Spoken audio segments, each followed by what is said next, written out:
പറഞ്ഞ പോലെ തന്നെ കഴിഞ്ഞ വർഷം ഓണം നമ്മളുടെ കുടുംബത്തോടൊപ്പം ആഘോഷിച്ചെങ്കിൽ ഇത്തവണ അത് ഓഫീസിൽ ഓണമാണ്, ഓഫീസ് ഓണമാണ്. എന്തൊക്കെയാണെങ്കിലും ഇപ്പോൾ റാസിൻ പറഞ്ഞ പോലെ തന്നെ ഓണം മലയാളികൾ ഉള്ളിടത്തോളം കാലം ഓണത്തിന്റെ ആ ഒരു ആവേശം ഒരിക്കലും കുറയില്ല എന്ന് നമുക്ക് പറയാൻ സാധിക്കും. അതുകൊണ്ട് തന്നെയാണ് ഈ ഒരു ഓണപ്പുലരിയിലും ആ ഒരു ആവേശം വിടാതെ തന്നെ എല്ലാവരും ആ ഒരു ഓണം ഓഫീസിൽ ആഘോഷിക്കാം. കഴിഞ്ഞ വർഷമൊക്കെ നമ്മൾ കുടുംബത്തോടൊപ്പമാണ് ആഘോഷിച്ചെങ്കിൽ ഇത്തവണ കേരള വിഷൻ കുടുംബത്തോടൊപ്പമാണ് എല്ലാവരും ഓണം ആഘോഷിക്കുന്നതല്ലേ?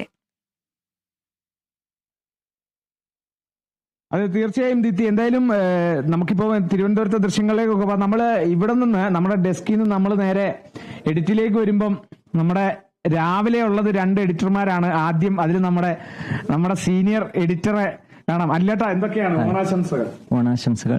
എങ്ങനെയാണ് ഇത്തവണത്തെ ഓണം? സുഖാണ്, ഓഫീസിലാണ്. പിന്നെ എന്താ, നാട്ടിൽ പോകണം, വൈകിട്ട് ഡ്യൂട്ടി കഴിഞ്ഞിട്ട് പോകണം, ഉഷാറായിട്ട് പോകണം. അപ്പം നമ്മുടെ മലബാറിലെ ഓണത്തിന് കുറച്ച് വ്യത്യസ്തതയുണ്ട്. സാധാരണ നോൺ വെജ് ഒക്കെ കാണുന്ന ഞങ്ങൾക്ക് നോൺ വെജ് ഇല്ലാതെ ഓണം ഞങ്ങൾ ആഘോഷിക്കാറില്ല. അതെ അതെ അതെ, മലബാറിനെ സംബന്ധിച്ച് നോൺ വെജ് ആണ് മെയിൻ ആയിട്ട്. അപ്പം അങ്ങനെയാണ്. ഇവിടെ അതുലും കൂടെ ഉണ്ട്. അതുലാണ് ഇപ്പൊ ഇവിടെ ഏറ്റവും എഡിറ്റ് സെക്ഷനിൽ ഏറ്റവും ചെറിയ ആള്. അതെ അതെ. എങ്ങനെയുണ്ട് ഇത്തവണത്തെ ഓണം? ഓഫീസിലെ ഓണം ഓഫീസ് ഓണം തന്നെയാണ്. ആദ്യമായിട്ടാണ് ഇങ്ങനെ ഓഫീസിലെ ഓണം. തിരുവോണ ദിവസം ഇരിക്കേണ്ട സമയത്ത് നമ്മൾ ഇവിടെ പണിയെടുക്കുന്നത്. അതെ അതെ, അതൊക്കെ ഒരു പ്രത്യേക ഫീലിംഗ് അല്ലേ? പിന്നെ പ്രത്യേക ഫീലിംഗ്. രാവിലെ തന്നെ ഇങ്ങനെ ഒരു കുറച്ചുകൂടെ തന്നെ ആയിരുന്നത്. എന്തൊക്കെയാ സാധാരണ കഴിഞ്ഞ കൊല്ലം എന്തൊക്കെയായിരുന്നു പരിപാടി? കഴിഞ്ഞ കൊല്ലം ഫ്രണ്ട്സിന്റെ കൂടെ തന്നെ അടിച്ചു പൊളിക്കല് തന്നെയായിരുന്നു. ഇപ്പൊ അതില്ല. ഇത്തവണ അടിച്ചു ശരി തന്നെ, സത്യം. അത് പ്രാവശ്യം അടിച്ചു പൊളിക്കും നമ്മളെല്ലാം, തകർക്കും. അപ്പം അതാണ് ഇവിടെ ഈ എഡിറ്റ് സെക്ഷനിൽ. ഇതെല്ലാം രാവിലെ ആയതുകൊണ്ടാണ് നമ്മുടെ ആൾക്കാരൊക്കെ വന്നു തുടങ്ങുന്നേ ഉള്ളൂ. നമ്മളൊന്ന് തുടക്കം ഇടുന്നു, ബാക്കി കൂടുതൽ ആൾക്കാർ ഇങ്ങോട്ട് വരും. അതിനനുസരിച്ച് ഇനിയിപ്പം ഇങ്ങോട്ട് വരുമ്പോ ഇവിടെ ഓൺലൈൻ സെക്ഷനിലുണ്ട് ആദിത്യ ഉണ്ട്. ആദിത്യ അവിടുന്ന് തന്നെ കൈ കാണിക്കുന്നുണ്ട്. ആദിത്യ, എങ്ങനെയുണ്ട്? ഹാപ്പി ഓണം? ഹാപ്പി ഓണം. എന്തൊക്കെയാ ഓണം വിശേഷങ്ങൾ? തിരുവോണം ഓഫീസിലായതിന്റെ സങ്കടമുണ്ട്? സങ്കടമൊന്നുമില്ല, സന്തോഷമല്ലേ. സന്തോഷമേ. സാധാരണ വീട്ടില് കോളേജിലൊക്കെ ആയിരിക്കുമല്ലോ. ഓഫീസിലെ ഓണം ആദ്യമായിട്ടാണ്? ഓഫീസിൽ കഴിഞ്ഞ വർഷം ഉണ്ടായിരുന്നു, ഇത് 2ാമത്തെ ഓണം. ഇതിനു മുമ്പ് കോളേജ് സമയത്തൊക്കെ എങ്ങനെയായിരുന്നു ഓണം? കോളേജില് വൈബില്ലേ, വേറെ തന്നെ ഫ്രണ്ട്സ് തമ്മിലുള്ള പൂക്കളിടുക, കുറെ പരിപാടികള്. വീട്ടുകാരെ വിളിച്ചിട്ട് ചോദിച്ചോ എന്തുകൊണ്ടാ തിരുവോണത്തിന് വരാനെന്ന് ചോദിച്ചോ? അത് ചോദിക്കൂല്ലോ സ്വാഭാവികമായിട്ട്. പിന്നെ ഓഫീസിലെ കാര്യങ്ങള് ഓഫീസിനൊപ്പമാണ്. ഓഫീസിന്റെ ഓഫീസിന്റെ ആ ഉത്തരവാദിത്തങ്ങളെല്ലാം എനിക്ക് ഏറ്റെടുക്കണം. അപ്പം അതാണ്. അപ്പം ഇവിടെ എല്ലാവരും തിരക്കിലാണ്. നമുക്കിനിയിപ്പം തിരുവനന്തപുരത്തേക്കൊന്ന് പോയിട്ട് വരണം. അവിടെ കുറച്ച് വർണ്ണാഭമായ കാഴ്ചകൾ അവിടെ പത്മനാഭസ്വാമി ക്ഷേത്രത്തിലുണ്ടെന്നുള്ളതാണ് ദീപ്തി കേട്ടത്. എന്തായാലും ഇതോടൊപ്പം ദീപ്തിയുടെ ഓണവിശേഷങ്ങൾ എങ്ങനെയാണ്? ദീപ്തി മുമ്പ് എങ്ങനെയായിരുന്നു? ഓഫീസ് ഓണങ്ങളൊക്കെ എത്ര ഓഫീസ് ഓണങ്ങൾ കൂടിയിട്ടുണ്ട്? അതുപോലെ ഈ തിരുവോണ ദിവസങ്ങളിൽ ഓഫീസുകളിൽ ഇരുന്നിട്ടുണ്ടോ ദീപ്തി മുമ്പ്? തീർച്ചയായും എല്ലാവരെയും പോലെ തന്നെ എന്റെയും ആദ്യത്തെ ഒരു ഓഫീസ് ഓണം തന്നെയാണ്. ഞാനിവിടെ വന്നത് കേരള വിഷനോടൊപ്പം വന്നിട്ട് ഇപ്പോൾ 6 മാസം ആകുന്നുള്ളൂ. എന്നാലും ഞാൻ വിഷു നമ്മുടെ കേരള വിഷനോടൊപ്പം തന്നെയാണ് ആഘോഷിച്ചത്. അതുപോലെ തന്നെ ഇപ്രാവശ്യം ഓണവും കേരള വിഷനോടൊപ്പം തന്നെ ആഘോഷിക്കാനായിട്ടൊരു അവസരം കിട്ടിയിരിക്കുകയാണ്. നമ്മുടെ കേരള വിഷൻ കുടുംബത്തോടൊപ്പമാണ് ഇപ്രാവശ്യത്തെ എൻ്റെ ഓണം. അതും എന്തായാലും കേരള വിഷനോടൊപ്പമുള്ള ഓണം ഒരിക്കലും മോശമാവില്ല എന്ന് എനിക്കൊരു ധൈര്യം ഉണ്ടായിരുന്നു. കാരണം നമുക്കിവിടെ സദ്യയുണ്ട്. രാവിലെ മുതൽ നമുക്ക് ഓണത്തിന്റെ ഒരു വിഭവസമൃദ്ധമായ ഒരു സദ്യയും അതുപോലെ തന്നെ രാവിലത്തെ പ്രഭാത ഭക്ഷണം അടക്കം നമുക്ക് നമ്മുടെ കേരള വിഷൻ ഒരുക്കിയിട്ടുണ്ട്. അതിൻ്റെയൊക്കെ എല്ലാം ഈ ഒരു പായസം കൂട്ടി ചോറുണ്ണ സദ്യ ഉണ്ടാകുന്നുള്ളൊരു ആവേശത്തിലാണ് ഞാനും ഉള്ളത്. കാളിദാസ്, അതുപോലെ തന്നെ നമുക്ക് ഓണം എന്ന് പറഞ്ഞു കഴിഞ്ഞാൽ എല്ലാവർക്കും ഒരു ആഘോഷമാണ്. ഇപ്പോൾ പൂക്കളമിടുക അങ്ങനെയുള്ള എല്ലാ ആഘോഷങ്ങളും ഉണ്ട്. നമ്മുടെ കേരള വിഷന്റെ ആഘോഷം നമ്മൾ കണ്ടതാണ്. നമ്മുടെ ഔദ്യോഗികമായ ഒരു ഓണാഘോഷ പരിപാടി കഴിഞ്ഞ ദിവസം കഴിഞ്ഞതേ ഉള്ളൂ. അത് ഇപ്പോൾ ഒരു ഓഫീസ് ഓണം. ഇനിയിപ്പോൾ നമ്മളിപ്പോൾ കണ്ട കുറച്ച് സ്റ്റാഫുകളാണ് രാവിലത്തെ വെളുപ്പിനത്തെ ഒരു ഷിഫ്റ്റിലുള്ള കുറച്ച് ആളുകളാണ് ഉള്ളതെങ്കിലും ഇനി കൂടുതൽ ആളുകൾ വരുമ്പോൾ എങ്ങനെയാണ് കേരള വിഷന്റെ ഓണാഘോഷം എന്നുള്ളത് നമ്മളുടെ ഔദ്യോഗിക ഓണാഘോഷ പരിപാടിയിൽ നമ്മൾ കണ്ടതാണ്. ഇനിയും വരുമ്പോഴും ഇനിയും അടുത്ത ആളുകൾ വരുംതോറും നമ്മളുടെ ഓണത്തിന്റെ ആ ഒരു മാറ്റ് കൂടിക്കൂടി വരും എന്നുള്ളത് നമുക്ക് ഉറപ്പാണ്. എങ്ങനെയാണ് കാളിദാസ് ഈ ഒരു ഓണക്കോടിയൊക്കെ എടുത്തോ? എങ്ങനെയാണ് കാളിദാസിന്റെ ഓണാഘോഷം എങ്ങനെയാണ്? ദീപ്തി, ഇവിടെ നമ്മുടെ പരിപാടികളൊക്കെ എല്ലാം റെഡിയാണ്. തിരുവോണ ദിവസമായിട്ട് ഇന്നത്തെ പരിപാടികളൊക്കെ നമ്മളെല്ലാം സജ്ജമാക്കിയിട്ടുണ്ട്. നമുക്ക് താഴെ ഡെസ്കും എഡിറ്റും ഓൺലൈനും ഒക്കെ കൊണ്ട് മാത്രം തീരുന്നില്ല. നമ്മൾ ശരിക്കും പറഞ്ഞാൽ വാർത്ത പുറത്തേക്ക് കാണുന്നത്, അല്ലെങ്കിൽ നമുക്ക് കിട്ടുന്ന വാർത്തകൾ, ജനങ്ങൾ നമുക്ക് തരുന്ന വാർത്തകൾ ഇത് ഓണെയറിലേക്ക് അല്ലെങ്കിൽ ജനങ്ങളിലേക്ക് എത്തിക്കുന്ന ഒരു സെക്ഷനും കൂടെ ഉണ്ട്. അതും കൂടെ കാണണം. ഇപ്പോ അതിന്റെ ഉള്ളിലേക്ക് കയറുവാണ്. ഇപ്പം അവിടെ എല്ലാരും തയ്യാറായിരിക്കുമെന്ന് എനിക്ക് തോന്നുന്നു. യെസ്, ഇതാണ് നമ്മുടെ PCR സെക്ഷൻ. അതായത് PCR MCR സെക്ഷൻ എല്ലാം വരുന്നത് ഇവിടെയാണ്. നമുക്കൊരു ആദ്യം നമ്മുടെ പ്രൊഡ്യൂസർ ഉണ്ട്, റാസിയുടെ കൂടെ ഒരുമിച്ച് കയറിയത്. അതെ അതെ, ആദ്യത്തെ ഓണാണ്. പുതിയൊരു എക്സ്പീരിയൻസ് ആണ്. സാധാരണ വീട്ടുകാരോടൊപ്പം നിന്നിരുന്ന ഒരു സമയമായിരുന്നു. ഈ സമയം നമ്മൾ ജോലി ചെയ്യുന്നു. ഏതായാലും സന്തോഷമുണ്ട്. പുതിയൊരു എക്സ്പീരിയൻസ് ആണ്. കഴിഞ്ഞ കൊല്ലത്തെ ഓണം എങ്ങനെയായിരുന്നു? കഴിഞ്ഞ കൊല്ലത്തെ ഓണം വീട്ടിലായിരുന്നു. വീട്ടില് ബാക്കി പരിപാടികൾ, സദ്യ, പിന്നെ അവിടുത്തെ ക്ലബിലെ പരിപാടികളും അങ്ങനെയുള്ള പരിപാടികളായിട്ട് പോകുന്നു. ഇത്തവണ ഇവിടെയാണ്. അപ്പം എന്തായാലും കഴിഞ്ഞ തവണ വീട്ടിലായിരുന്നെങ്കിൽ ഇത്തവണ ഓഫീസ് ഓണമാണ്. ശ്രീരാഗേ,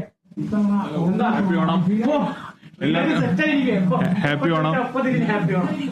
അല്ല പിന്നെ എന്നും ഓണമല്ലേ.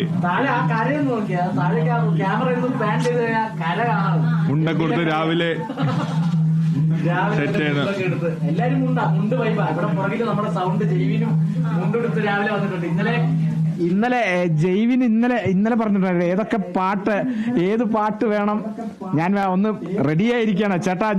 അതായത് ഇന്നലെ നമ്മൾ ബ്രോഡ്വേ പോയ സമയത്ത് ജൈവിൻ ആ സമയത്ത് അവിടെ ഉണ്ടായിരുന്നു. അപ്പം ജൈവിൻ ആദ്യം വന്ന് ചോദിച്ചു, ചേട്ടാ ഞാൻ വേണമെങ്കിൽ ബൈറ്റ് തരാൻ കേട്ടോ, എനിക്കൊരു കണ്ണട വെക്കാനുള്ള ഒരു സമയം കിട്ടിയാൽ മതി, കണ്ണട വെച്ചിട്ട് ഞാനവിടെ വന്നോളാം, ബൈറ്റ് തരാന്നുള്ള.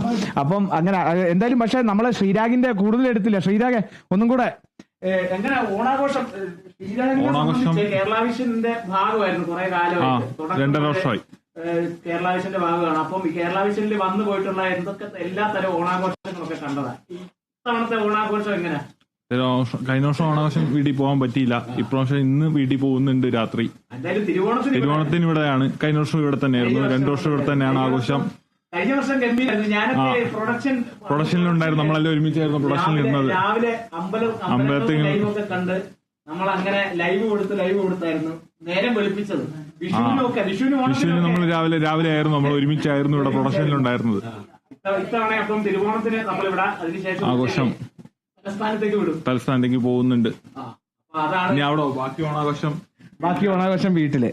അപ്പൊ അങ്ങനെയാണ് ഇവിടുത്തെ ഈ MCR സെക്ഷനിലെ ഒരേ ഒരു പെൺതരി സോണിയ. എങ്ങനെയുണ്ട് ഇത്തവണ? ഹാപ്പി ഓണം. എന്തൊക്കെയാണ് ഇത്തവണ ഓഫീസിലെ ഓണം? കഴിഞ്ഞ തവണ ഇതേപോലെ ഓഫീസിലായിരുന്നു? കഴിഞ്ഞ തവണ ഓഫീസിലായിരുന്നു. പക്ഷെ കേരള വിഷനിൽ ആദ്യമായിട്ടാണ് ഇപ്പൊ ഓഫീസിൽ ഓടുന്നത്. നല്ലതായിരിക്കും എന്ന് വിശ്വസിക്കുന്നു. അപ്പൊ ഇന്ന് സദ്യയൊക്കെ ഉണ്ട്. സദ്യ അതോർത്തിട്ടാണ് വന്നത്. അതുകൊണ്ട് എല്ലാരും ഇത് തന്നെ. ജൈവിൻ കണ്ണട റെഡിയാക്കിയിട്ടുണ്ട്. കണ്ണട വെക്കാനുള്ള ഒരു താമസം മാത്രമേ ഉള്ളൂ. ഹാപ്പി ഓണം. അപ്പം ഹാപ്പി ഓണം. എന്തൊക്കെയാ ജൈവിനെ കേരള വിഷന് വന്നതിൽ പിന്നെ ആദ്യത്തെ ഓണം? ഞാൻ വന്നിട്ട് 1 മാസം ആവണുള്ളൂ. ഓണം സൂപ്പർ ഓണം. കളറാണ്. മറ്റേ കര കാണിക്കും. കര കാണിക്കണ്ട. അപ്പം എങ്ങനാ ഇത്തവണ നമ്മുടെ സദ്യ ഉണ്ട്? വീട്ടിൽ നിന്ന് വിളിച്ചില്ലേ? ഇന്നലെ രാത്രി വിളിച്ചു. എന്നിട്ട് അന്ന് വരണേന്ന് ചോദിച്ചു. നീ എവിടാടാ? നീ ഓണമായിട്ട് നീ എവിടാടാന്ന് ചോദിച്ചാ? അങ്ങനെ ചോദിച്ചില്ലേ. പുലിക്കളിക്ക് വരുമെന്ന് ചോദിച്ചു. അപ്പൊ പുലിക്കളിക്ക് വരും. അപ്പൊ അന്ന് രാവിലെ ഡ്യൂട്ടി കയറിയിട്ട് ഉച്ചക്ക് പുലിക്കളിയും കഴിഞ്ഞ് വീണ്ടും തിരിച്ചിങ്ങോട്ട് തന്നെ വരണം. ഇനി പുലിക്കളിക്കാ പോകുന്നത്. ഇനി തൃശ്ശൂര് പുലിക്കളിക്ക്.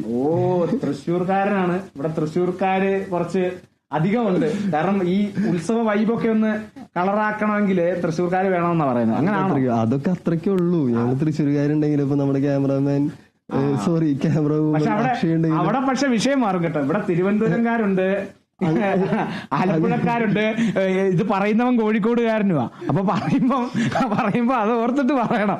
അപ്പം ജൈവിൻ ഇന്നലെ തൊട്ട് പറയുക പാട്ട് പാടും, ഞാനൊരു പാട്ട് പാടും, നാളെ എപ്പോഴാ വരുന്നേ അതിനൊരു സൂചന വരും. ഞാൻ പാട്ടൊക്കെ ഒന്ന് പ്രിപ്പയർഡ് ആയി വെക്കാനാ.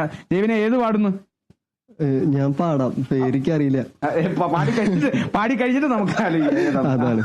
മാവേലി നാടുവാണിടും കാലം മനുഷ്യരെല്ലാരും ഒന്നുപോലെ ആമോദത്തോടെ ശ്വാസിക്കും കാലം ആപത്തൊന്നാർക്കുമൊട്ടില്ലതാനും. ഓ, അടിപൊളി അടിപൊളി. അത് അവൻ തന്നെ കൈയടിച്ചത്, ആ മനസ്സുണ്ടല്ലോ. അപ്പം അതാണ് ഇവിടുത്തെ വിശേഷം. ഇതിന്റെ അകത്തേക്ക് സ്റ്റുഡിയോ ഉണ്ട്, നമുക്ക് അങ്ങോട്ട് കയറാൻ പറ്റില്ല.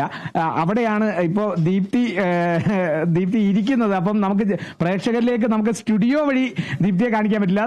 ദീപ്തി ഇപ്പൊ അവിടെ നിറഞ്ഞ ശോഭയോടെ അവിടെ ഇരിക്കുന്നുണ്ട്. ഇനിയിപ്പം അതിൽ നിന്ന് നമ്മൾ സ്ക്രീൻ അങ്ങോട്ട് കട്ട് ചെയ്ത് പോകും. അപ്പം തിരുവനന്തപുരത്തെ വിശേഷം ഇപ്പം കൊച്ചി ഡെസ്കിലെ വിശേഷങ്ങളാണ് നമ്മളിപ്പോ കണ്ടത്. ദീപ്തി, ഞങ്ങൾ സ്റ്റുഡിയോ വരെ ഒന്ന് വന്നു പോയി, സ്റ്റുഡിയോയിലേക്ക് കയറാൻ നമുക്ക് നിർവാഹമില്ല. എന്തായാലും അവിടുന്ന് ദീപ്തി അങ്ങോട്ട് എടുത്തോളൂ, നേരെ തിരുവനന്തപുരത്തേക്ക് ഒന്ന് പോയി വരാം. അവിടെ ബിനോയ് ചേട്ടൻ തയ്യാറാണെന്നാണ് കേട്ടത്. തീർച്ചയായും കാളിദാസ്, ഇപ്പോൾ ഇപ്പോൾ സ്റ്റുഡിയോയിലേക്ക് വന്നില്ലെങ്കിലും നമുക്കറിയാം ഈ ഒരു പുറത്തെന്താണ് സംഭവിക്കുന്നത് എന്നുള്ളത് നമുക്ക് ഇപ്പോൾ ഓൺ സ്ക്രീനിൽ നമുക്ക് കണ്ടുകൊണ്ടിരിക്കാം. ഈ ഒരു നമ്മളുടെ കേരള വിഷന്റെ ഒട്ടും ഒരു ആവേശം ചോരാതെ തന്നെ ഇത്രയും അതിരാവിലെ വന്ന് ഡ്യൂട്ടിക്ക് കയറണം എന്നുള്ളതാണെങ്കിലും ആ ഒരു ആവേശം ചോരാതെ ഇപ്പോൾ പാട്ടടക്കം പാടാനായിട്ട് തയ്യാറായിക്കൊണ്ട് ഈ ഒരു 2 ദിവസമായിട്ട് പാട്ടടക്കം പാടാനായിട്ട് റെഡി ആയിട്ട് നിൽക്കുന്ന സ്റ്റാഫുകളാണ്. എപ്പോൾ പാടണം എന്ന് പറഞ്ഞാൽ മതി പാടും എന്ന രീതിയിലാണ് നമ്മുടെ ഓരോ സ്റ്റാഫുകളും റെഡി ആയിട്ടിരിക്കുന്നത്. എന്തിനും ഏതിനും റെഡി ആയിട്ട് നിൽക്കുന്ന ഒരു സ്റ്റാഫാണ് നമ്മളുടെ എല്ലാ പ്രവർത്തകരും. കേരള വിഷന്റെ കൂടെയുള്ള എല്ലാവരും ആ ഒരു ആവേശം ഒരിക്കലും ചോരാത്ത ഒരാൾക്കാർ തന്നെയാണ് എല്ലാവരും. എന്തൊരു കാര്യത്തിനും പറഞ്ഞാലും അതിനെല്ലാം ഉടനെ തയ്യാറാകുന്ന ആളുകളാണ് നമ്മളോടൊപ്പം ഉള്ളത്. ഇനിയിപ്പോൾ നമ്മളുടെ കേരള വിഷന്റെ കൊച്ചി ഓഫീസിലെ വിശേഷങ്ങളാണ് നമ്മൾ കണ്ടത്. ഇനിയിപ്പോൾ തിരുവനന്തപുരത്ത് നിന്നും നമ്മളോടൊപ്പം നമ്മളുടെ തിരുവനന്തപുരം ബ്യൂറോയിൽ നിന്നുള്ള വിശേഷങ്ങൾ വരുന്നുണ്ട്.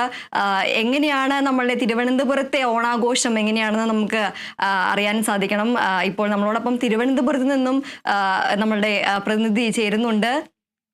അവരിലേക്ക് പോയതിനു ശേഷം നമുക്ക് ഈ ഒരു ഓണത്തിന്റെ ആ ഒരു ആഘോഷം നമ്മൾ ഡെസ്കിൽ നിന്നാണ് തുടങ്ങിയത്. ഇനിയിപ്പോൾ നമ്മളുടെ ഓരോ ബ്യൂറോയിൽ നിന്നും അവിടുത്തെ ആ ഒരു ജില്ലയിലെ ഓണാഘോഷങ്ങളെല്ലാം നമുക്ക് അറിയേണ്ടതുണ്ട്. ഇപ്പോൾ നമ്മളോടൊപ്പം തിരുവനന്തപുരത്ത് നിന്നും നമ്മളുടെ പ്രതിനിധി ചേരുന്നുണ്ട്. നമുക്ക് അവരോട് എന്താണ് തിരുവനന്തപുരത്തെ ഓണാഘോഷം എങ്ങനെയാണ് എന്ന്, നമുക്ക് തലസ്ഥാനത്തെ ഓണാഘോഷം എങ്ങനെയാണ്, നമുക്കറിയാം ഔദ്യോഗികമായിട്ടുള്ള ഓണാഘോഷം പരിപാടികളെല്ലാം തിരുവനന്തപുരത്ത് തുടങ്ങിയിരുന്നു.